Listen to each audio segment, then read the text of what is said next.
temps d'Euro 5, deux technologies étaient en compétition pour assurer la dépollution des moteurs. Il y avait d'une part le GR, qui consiste en une recirculation des gaz d'échappement vers la chambre de combustion, et d'autre part le SCR, qui consiste en une pulvérisation durée dans les gaz d'échappement. Avec Euro 6, le niveau de dépollution exigé par la norme impose de cumuler les deux systèmes. Par conséquent, dans le cas général, tous les moteurs de gamme lourde Euro 6 sont à la fois EGR et SCR. Un constructeur fait toutefois exception, c'est Iveco. En effet, chez Iveco, tous les moteurs des gammes Tector et Cursor, qui concernent les gammes Eurocargo, Tracker et Stralis, sont tous exclusivement SCR, sans EGR. Cela permet bien sûr de réaliser des moteurs un petit peu plus simples, mais au prix d'une dépollution beaucoup plus fine et d'une consommation d'AdBlue, donc durée, beaucoup plus importante que dans le cas d'une combinaison EGR plus SCR.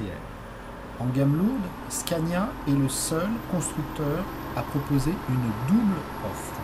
On trouve ainsi chez Scania des moteurs EGR plus SCR, comme ça se fait chez la plupart de ses concurrents, mais également des moteurs SCR only. Dans certains cas particuliers, ces moteurs purement SCR présentent une consommation qui est absolument excellente. Ainsi, à 40 tonnes sur autoroute relativement vallonnée, un G410 SCR only parvient à consommer moins de 27 litres au 100. Cette mesure, qui a été réalisée en hiver, est tout simplement la meilleure de celles enregistrées à ce jour sur notre parcours d'essai.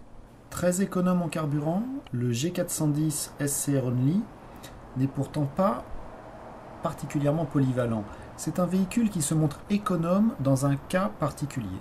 Concrètement, il faut le faire rouler à pleine charge, à 85 km/h sur autoroute, pour profiter de l'avantage que constitue sa motorisation particulière. Bien entendu, cette motorisation est parfaitement compatible avec le régulateur prédictif, et il n'est pas inutile de rappeler que Scania a été le premier à mettre sur le marché le régulateur prédictif.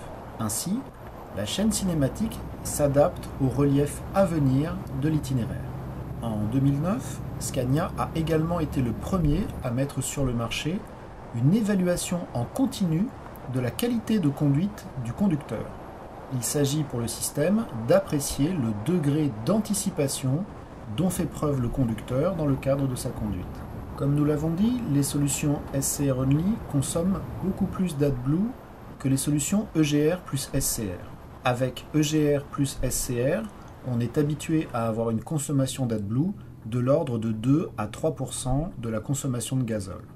Lors de notre essai du G410 SCR only, la consommation d'AdBlue s'est établie à 6,7% de la consommation de gazole. Il faut donc sortir sa calculatrice et évaluer l'intérêt ou pas de recourir à une solution SCR only.